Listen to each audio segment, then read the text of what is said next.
First of all, want to thank you all for working late Thursday afternoon. We're usually completed legislative business, but some important matters came on the calendar today. But I think the national news is overshadowing that, and it references back to what we did yesterday in North Carolina. Interesting that the gunman in that South Carolina slaying that resulted in the death of 9 people, and that happened at the Emmanuel African Methodist Episcopal Church.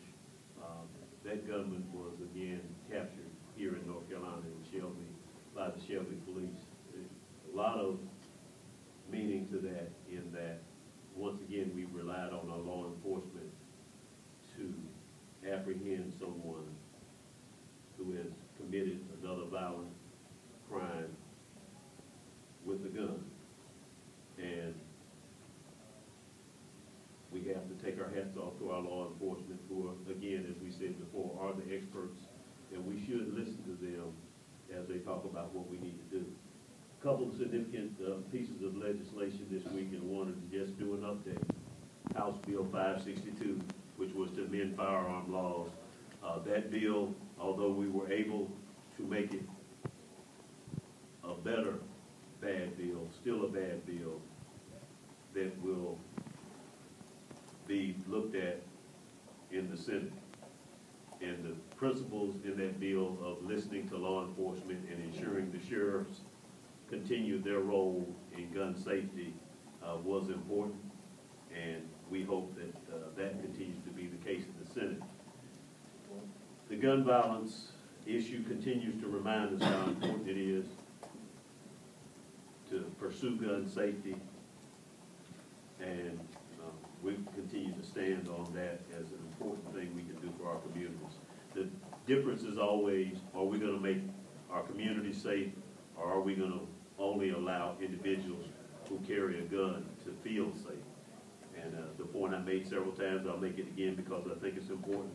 Because you have a gun does not make you safe, nor anyone around you safe, unless you take the responsibility to make sure you're trained to use it, you know how to use it safely, and that you can protect it from someone else taking it from you and then making the rest of us victims. Something that most folks don't do. They just buy a gun, and that's certainly irresponsible. I want to talk briefly about House Bill 836, election modifications, that came on today in a conference committee subcommittee. Came on without the regular procedure. Many of us were in a position where we felt we had to vote for the bill despite the procedure being violated that we usually have here in the House.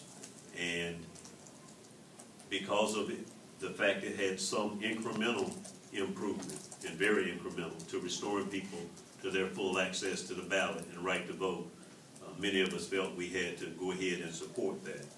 We do know there's legislation pending, a lot of questions raised about why now have people decided to provide some relief, some small measure of relief to those who want to vote here in North Carolina. So we have to take the bitter with the sweet as regards that, and that's why you saw such a large vote in favor of this bill despite the irregular procedures. The 4 items that were brought up as a result of our caucus to Representative Lewis that are pledged to be worked on, we will follow those up and work on those to ensure that this bill is strengthened, this conference report is strengthened. But again, significant objection to how it came about today. To some extent, the reasoning why it may not be important, just the fact that it was not during our regular order of business, and we did not have an opportunity to inform the public as we would have wished.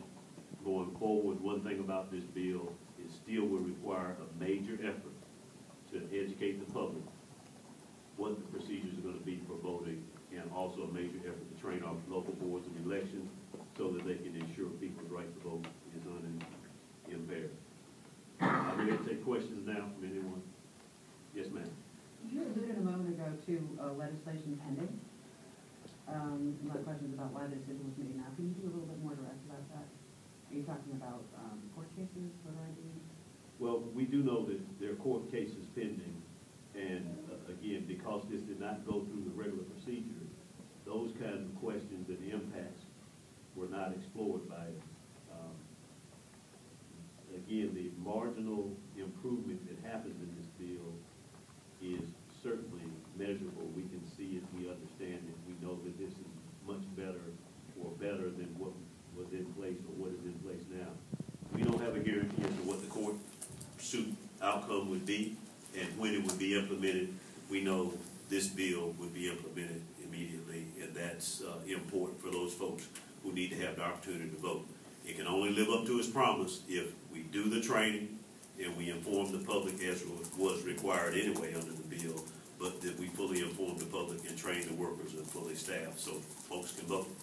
So am I understanding correctly, forgive me if this is a stupid question, but that you are basically saying that this relief, as you put it, is sort of an insurance policy against the court throwing it out for lack of, throwing out the voter ID for lack of relief?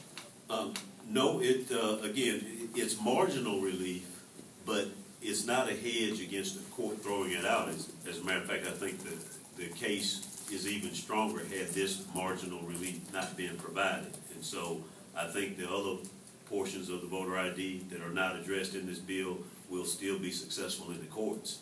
But the opportunity of saying when will the relief be granted and when will it have an effective date versus getting this small measure of relief put in place immediately, I think most folks were put in a position where they had to say, we want immediate relief. We don't want to take a risk of having another election go by with people, again, unnecessarily prevented from voting.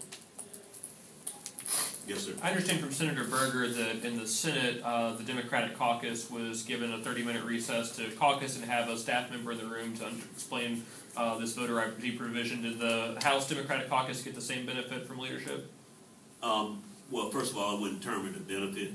I think if we're going to be full partners, we're all elected from districts with roughly the same number of voting age population, and so it should be virtually a right for all the members to have an opportunity to review legislation before they're voting the interests of those 88,000 people. So we did have an hour and a half during which time we discussed it. We discussed it about 15 minutes before that, before it was put on the calendar, and then took approximately an hour and a half in caucus to discuss it along with staff and other resources. So we did go through it, review it, and understand the technical changes that were in the bill. Any other? Okay, thank you very much. Thank you, Representative.